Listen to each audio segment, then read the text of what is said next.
আমরা এখন দেখব ইম্পারেটিভ সেন্টেন্সের ন্যারেশন কেমনে করতে হয়। তো ইম্পারেটিভ সেন্টেন্সের ন্যারেশন করতে হলে যেটা আমাদের করতে হবে তার আগে জেনে নেই ইম্পারেটিভ সেন্টেন্সটা আসলে কি। এই জাতীয় সেন্টেন্স দ্বারা অনুরোধ, আদেশ, প্রার্থনা ইত্যাদি বোঝায়। তো যদি কোনো সেন্টেন্স দ্বারা অনুরোধ, আদেশ, প্রার্থনা বোঝায় তখন তাকে ইম্পারেটিভ সেন্টেন্স বলে। তো ইম্পারেটিভ সেন্টেন্সকে ন্যারেশন করার নিয়ম হচ্ছে রুলস 1, সেন্টেন্স অনুসারে রিপোর্টিং ভার্ব উঠায়ে নিম্নলিখিত শব্দগুলো দিতে হবে। রিপোর্টিং ভার্ব মানে হচ্ছে যদি সেইড বা এরকম কিছু থাকে, আদেশ বুঝালে অর্ডার, কমান্ড, অনুরোধ বুঝালে রিকোয়েস্ট, ক্ষমা বুঝালে বেগ, প্রার্থনা বুঝালে প্রে, নিষেধ বুঝালে ওয়ার্ন, ফরবিড, উপদেশ বুঝালে অ্যাডভাইস বা অন্যথায় টেল বা আস দ্বারা পরিবর্তন করতে হবে। তারপর আগে যেরকম সেইডকে সেইড রেখে দিছি বা ইন্টারোগেটিভ সেন্টেন্সে সেইডকে রিকোয়েস্ট চেঞ্জ করেছি বা আজকে চেঞ্জ করেছি।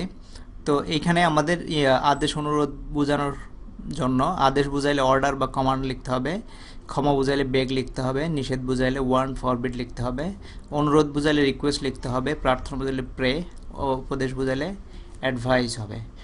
তো আমরা যদি দেখি রিপোর্টেড স্পিচ, রুলস 2 হচ্ছে রিপোর্টেড স্পিচের ভার্বের পূর্বে টু বসাইতে হবে, ভার্বের আগে টু বসাইতে হবে রিপোর্টেড স্পিচের যে ভার্বটা থাকবে।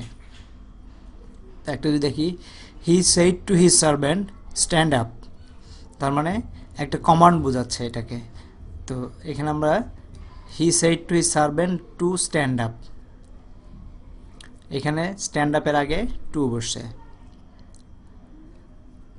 তো বাক্যটি নেগেটিভ হলে ডু উঠে যাবে এবং নট ও ভার্বের মধ্যে টু বসবে।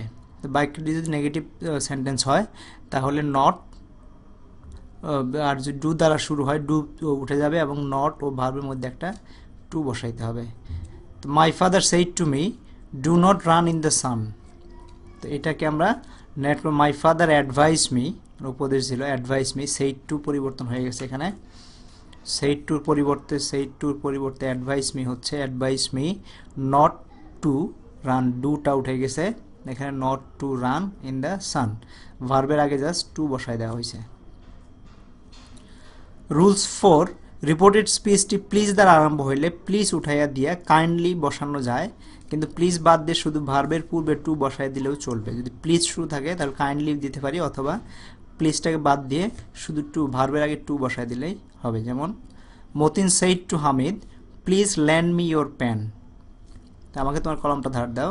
তো এটা হচ্ছে Matin requested Hamid, said to change হয়ে গিয়ে রিকোয়েস্টেড হচ্ছে হামিদ টু ল্যান্ড, প্লিজ সরে গিয়ে টু বসাই, ল্যান্ডের পরে বসাই দিই টু ল্যান্ড হিম, মিটা হিম হয়ে গেছে, your pan that means his pan, কারণ হামিদের প্যান ব্র্যাকেটে বলে দিচ্ছি, কারণ হিম এবং হিজ পাশাপাশি বসে বোঝা যাবে না দেখে ব্র্যাকেটে আমাদের নামটা বসাই দিতে হয়েছে।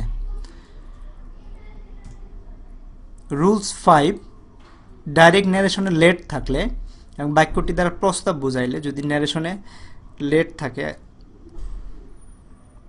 এবং সেটা দ্বারা যদি প্রস্তাব বোঝায় তাহলে রিপোর্টিং ভার্ব উঠাই দিয়ে প্রপোজ বা সাজেস্ট বসাইতে হবে এবং ইনভার্টেড কমা উঠিয়ে দিয়ে দ্যাট বসাইতে হবে। তো রিকোয়েস্টেড পিসের কর্তার পরে শুড বসাতে হবে, তার মানে আমাদের তিনটা কাজ করতে হবে, লেট উঠাই দিয়ে প্রপোজ বা সাজেস্ট বসাইতে হবে যদি রিপোর্টিং ভার্বটার ক্ষেত্রে, রিপোর্টিং ভার্বের ক্ষেত্রে, আর ইনভার্টেড কমা উঠায় দিয়ে দ্যাট বসাইতে হবে, আর রিপোর্টেড স্পিচের কর্তার পরে শুড বসাতে হবে। We said to him let us try, এটা হবে উই সাজেস্ট হিম বা উই প্রপোজড হিম হতে পারে, we suggest him that we should try, এখানে শুড বসছে, রিপোর্টেড স্পিচ কর্তার পর, কর্তা হচ্ছে এটা, তারপরে শুড বসাই দেওয়া হয়েছে, উই তারপরে শুড বসছে, উই শুড ট্রাই। রুল 6 হচ্ছে ডাইরেক্ট স্পিচে লেট থাকা সত্ত্বেও বাক্যটি যদি প্রস্তাব না বোঝায় তবে কর্তার পরে মে বা মাইট কিংবা মাইট বি অ্যালাউড বসাতে হবে, তবে বাক্যের অর্থ অনুসারে যে কোনো রকম পরিবর্তন হতে পারে।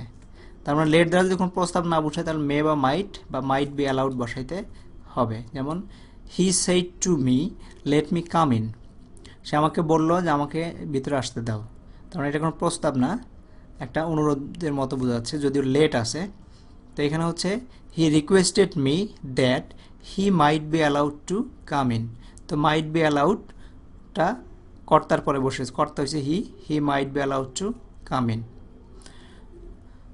সো এটাই ছিল এখনকার video topic. Thank you very much.